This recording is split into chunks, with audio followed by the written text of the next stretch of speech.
الحمدللہ الحمدللہ وکفا وسلام علی عبادہ الذین اصطفی اما بعد اعوذ باللہ من الشیطان الرجیم بسم اللہ الرحمن الرحیم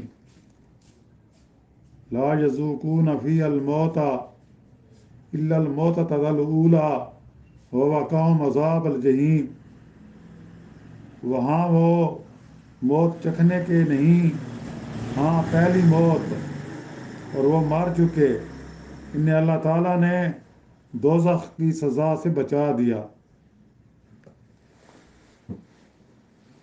سبحان ربک رب العزت عما یصفون وسلام علی المرسلین والحمد للہ رب العالمین۔ اللہم صلی علی سیدنا محمد وعلی آلہ وصحبہ وسلم۔ پارہ 25واں سورۃ الدخان کے آیات مبارکہ 56 کی تلاوت کی گئی ہے اور ساتھ ترجمہ بھی کیا گیا ہے۔ جیسا کہ گزشتہ آیات میں ذکر ہوا تھا کہ جو متقین لوگ ہوں گے جنہوں نے رب چاہی زندگی گزاری ہوگی، اپنی خواہشات کے برعکس اللہ اور اس کے رسول کے احکامات پر چلے ہوں گے، وہ آخرت میں امن اور چین کی زندگی گزاریں گے اور ان کو جنت ملے گی، جہاں جو امن اور چین کی جگہ ہے، جہاں باغات ہیں، چشمے ہیں، وہ ریشم کے لباس ان کو ملیں گے،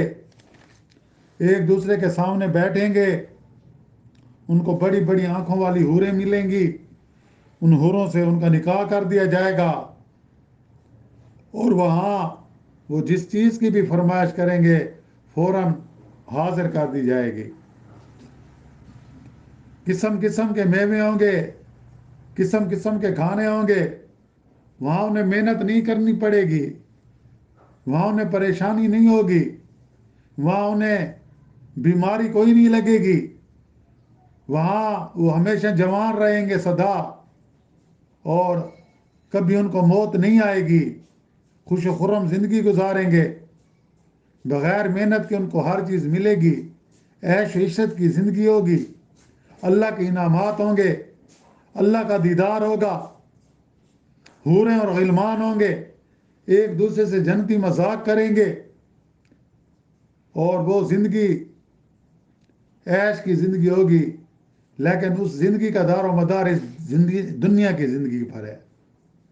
کہ آیا ہم یہ دنیا کی زندگی کیسے گزارتے ہیں؟ اپنی مرضی سے گزارتے ہیں، اپنی خواہشات پر چلتے ہیں، یا اللہ کی مرضی کے مطابق اپنی زندگی گزارتے ہیں؟ بجائے مان چاہے کہ ہم رب چاہے زندگی ہم نے گزاری، اللہ کے احکامات پر عمل کیا، نبی کریم صلی اللہ علیہ وسلم کے طریقوں کو اپنے سینے سے لگایا، تو پھر ہم اس میں بھی کامیاب ہو جائیں گے۔ اللہ سے دعا ہے کہ اللہ تعالی ہماری آخرت کی زندگی کامیابی والی عطا فرمائے، ہمیں بھی ایسے باغات ملیں، اللہ کی خوشنودی ملے، اللہ کی رضا ملے۔ آج جو آیات مبارکہ کی تلاوت کی گئی ہے کہ لا یذوقون فی الموت، کہ کیا وہ اس میں موت کا ذائقہ نہیں چکیں گے، الا الموتۃ الاولی، ہاں پہلی موت، جو مار چکے ہیں، ووقاهم عذاب الجحیم، کہ انہیں اللہ تعالیٰ نے دوزخ کی سزا سے بچا دیا۔ مطلب کیا ہے؟ یعنی دنیا میں جو انہیں موت آئی تھی، اس موت کے بعد انہیں موت کا ذائقہ نہیں چکھنا پڑے گا، بس یہی ایک ہی موت ہے، اس دنیا کی موت۔ کل نفس ذائقۃ الموت، کہ ہر نفس نے، ہر جاندار نے موت کا ذائقہ چکھنا ہے، اور وہ موت کا ذائقہ اس دنیا میں ہے۔ جب انسان موت کا ذائقہ چکھتا ہے، جب اس کا پر موت آ جاتی ہے، تو وہ عالم برزخ میں چلا جاتا ہے، اس کی روح عالم برزخ میں چلی جاتی ہے، اس کا یہ جو جسم ہے یہ ایسے بے جان پڑا ہوتا ہے لاشے کی طرح، اور اگر اسے دفنایا نہ جائے تو پھٹ جانے کا خطرہ ہوتا ہے۔ تو اس لیے یہ اس نے ایک دفعہ چکھنی ہے، بار بار موت کا ذائقہ نہیں چکھنا۔ اور جہنم میں نہ انہیں مرنا ہوگا، نہ انہیں جینا ہوگا، وہ زندگی ایسے ہوگی کہ عذاب والی زندگی ہوگی، نہ مریں گے نہ جیئیں گے، وہ کرب کی حالت والی زندگی ہے۔ اللہ تعالیٰ ہم سب کو اس جہنم کی زندگی سے محفوظ رکھے اور اپنے حفظ و امان میں رکھے اور ہمیں اپنے نعمتیں عطا فرمائے۔ حدیث میں آتا ہے کہ موت کو ایک مینڈے کی شکل میں لا کر دوزخ اور جنت کے درمیان ذبح کر دیا جائے گا، یعنی جب فیصلہ ہو چکا ہوگا، جب جنتی جنت میں چلے جائیں گے، جب جہنمی جہنم میں چلے جائیں گے، اور پھر ان جہنمیوں میں جو صاحب ایمان ہوں گے، جن کے دل میں ذرہ بھر بھی ایمان ہوگا، ذرہ بھر بھی ایمان ہوگا، اور انہوں نے اخلاص کے ساتھ کلمہ پڑھا ہوا ہوگا، اور انہوں نے شرک نہیں کیا ہوگا، اللہ کے ساتھ کسی دوسری ہستیوں کو شریک نہیں کیا ہوگا، انہوں نے دوسرے معبود اپنے ہاتھوں سے بنا کر ان کی پوجا نہیں کی ہوگی، یعنی وہ موحد ہوں گے، تو اللہ تعالیٰ اپنی رحمت کاملہ سے ان کو بھی جہنم سے آزادی دیں گے۔ جب ان کو بھی جہنم سے آزادی مل جائے گی تو پھر ان کو جنت میں بھیج دیا جائے گا، اور اس کے بعد پھر موت کو موت آ جائے گی، یعنی ایک مینڈے کی شکل میں لایا جائے گا، دوزخیوں اور جنتیوں کے درمیان اس کو کھڑا کر دیا جائے گا، اور پھر ذبح کر دیا جائے گا، اور اعلان کر دیا جائے گا کہ اے جنتیو، تمہارے لیے جنت کی زندگی دائمی ہے، اب تم ہمیشہ ہمیشہ کے لیے جنت میں رہو گے، یہاں تمہیں عیش کی زندگی گزارو گے، یہاں تمہیں کوئی پریشانی نہیں ہوگی، یہاں تمہیں کوئی غم نہیں ہوگا، یہاں تمہیں کوئی بیماری نہیں لگے گی، یہاں تم بوڑھے نہیں ہوں گے، یہاں تم سدا جوان رہو گے، یہاں تمہیں محنت بھی نہیں کرنی پڑے گی، کمانا بھی نہیں پڑے گا، ہر چیز بن محنت کے آپ کو ملے گی، اللہ کی طرف سے آپ کی مہمانی ہوگی، اب تمہارے لیے موت نہیں ہے، اب سدا خوشی سے چین سے جنتوں میں رہو، کہ کیونکہ تم نے اس دنیا کی زندگی میں اللہ کا کہا مانا تھا۔ اور جہنمیوں سے کہا جائے گا، اے جہنمیوں، تمہارے لیے جہنم کا عذاب دائمی ہے، اب تم ہمیشہ رہو گے، اب تمہیں موت نہیں ہے۔ یہ حدیث مبارکہ صحیح بخاری تفسیر سورت مریم میں ہے، اور مسلم میں باب کتاب الجنہ میں باب النار یدخلها الجبارون والجنت یدخلها الضعفاء، اور دوسری حدیث میں فرمایا گیا ہے، یہ حدیث دو یعنی کہ متفق علیہ ہے۔ متفق علیہ وہ ہوتی ہے کہ جو حدیث امام بخاری نے بھی اپنی بخاری میں درج کی ہو، اور امام مسلم نے اپنی مسلم میں، یہ سب سے دو کتابیں جو ہے نا، یہ ان کا مقام دوسری حدیث کی کتابوں سے اونچا ہے، بخاری کا اور مسلم کا، تو اس لیے یہ دونوں میں ہے۔ اور پھر دوسری حدیث میں ہے، دوسری حدیث میں فرمایا گیا،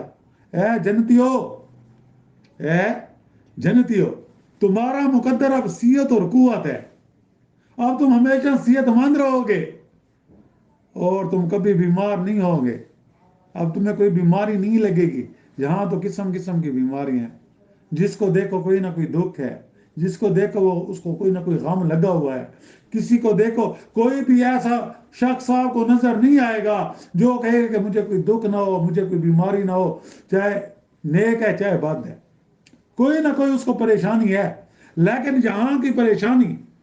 نیک لوگوں کے لیے، مومنین کے لیے، وہ ان کا کفارہ ہے گناہوں کا، اگر وہ صبر کرتے ہیں، اللہ کا شکر کرتے ہیں، بیماری پر واویلا نہیں کرتے، اللہ کی رضا سمجھتے ہیں، تو اللہ تعالیٰ ان کی بیماری کی وجہ سے ان کے درجات بلند کرتے ہیں، ان کے گناہ معاف کرتے ہیں۔ اور کفار کے لیے یہ ان کے شرک کی وجہ سے، اللہ کو نہ ماننے کی وجہ سے، ان کے کفر کی وجہ سے، اللہ کی وحدانیت کا انکار کرنے کی وجہ سے، نبی کریم صلی اللہ علیہ وسلم کی رسالت کا انکار کرنے کی وجہ سے، آخرت کا انکار کرنے کی وجہ سے، قرآن مجید کی حقانیت کا انکار کرنے کی وجہ سے ان پر جو مصیبت یہاں آئے گی وہ بھی یہی وجہ ہے۔ اور لیکن اکثر کو اللہ تعالیٰ جو ہے ان کو اتنی مصیبت نہیں ملے گی، ان کو بلکہ اس کے مقابلے میں اس دنیا کی خوشی زیادہ ہوگی، کیونکہ ان کو یہاں ہی کریڈٹ ملے گا، آخرت میں ان کا کریڈٹ نہیں ہے۔ جیسا کہ نبی کریم صلی اللہ علیہ وسلم کا فرمان ہے، الدنیا سجن المومن و جنت الکافر، کہ یہ دنیا جو ہے مومن کے لیے قید خانہ ہے، اور قید خانے میں آدمی آزاد نہیں ہوتا، یعنی چار دیواری کے اندر آزاد ہوتا ہے لیکن اپنی مرضی سے باہر نہیں آ جاتا، نہیں آ سکتا۔ ہم اسلام کی چار دیواری میں مقید ہیں، ہم اسلام کے اندر رہنا ہے. اگر ہم خدا نخواستہ اسلام کی دیوار کو پھلانگیں گے تو پھر ہمارا ایمان ختم ہو جائے گا. تو اس لیے یہاں فرمایا دوسری حدیث میں، جیسا کہ اب تم کبھی بیمار نہیں ہوگے، جنتیوں کو یہ خوشخبری دی جائے گی، تمہارے لیے اب زندگی زندگی ہے، موت نہیں ہے. ہاں تمہیں کبھی موت نہیں آئے گی، تم ہمیشہ خوش و خرم رہو گے، اور تمہارے لیے نعمتی نعمتیں ہیں، اور تمہاری نعمتوں میں کمی بھی نہیں ہوگی، اور سدا جوان رہو گے، کبھی بڑھاپا طاری نہیں ہوگا. یعنی کہ یہ جنت کی زندگی ہے. اللہ سے دعا ہے کہ اللہ تعالیٰ ہمیں یہی زندگی عطا فرمائے. صحیح بخاری، یہ جو حدیث مبارک آپ ذکر ہوا ہے، یہ صحیح بخاری میں کتاب الرقاق میں باب القصد، اور اصطلاح مسلم میں بھی یہ مذکور ہے. تو اس طرح یہ بھی متفق علیہ ہے، اس کو بھی امام بخاری نے بھی روایت کیا ہے اور امام مسلم نے بھی روایت کیا ہے. اللہ سے دعا ہے کہ اللہ تعالیٰ ہمیں اس دنیا میں ایسے کام کرنے کی توفیق دے جس سے ہمیں اللہ کی خوشنودی حاصل ہو، اللہ کی محبت اور معرفت نصیب ہو، اور اللہ تعالیٰ ہمیں جہنم کی آگ سے بچا کر جنت کا حقدار بنا دے. کہ اللہ تعالیٰ اپنے فضل و کرم سے، اپنی رحمت سے ہمیں جنت میں جنتیوں کے ساتھ جنت میں داخل کر دے. اور جو مسلمان بیمار ہیں، گھروں میں، ہسپتالوں میں ہیں، جہاں کہیں بھی اللہ تعالیٰ سب کو صحت کاملہ عطا فرمائے اور ان کو ایمان کے ساتھ زندہ رکھے.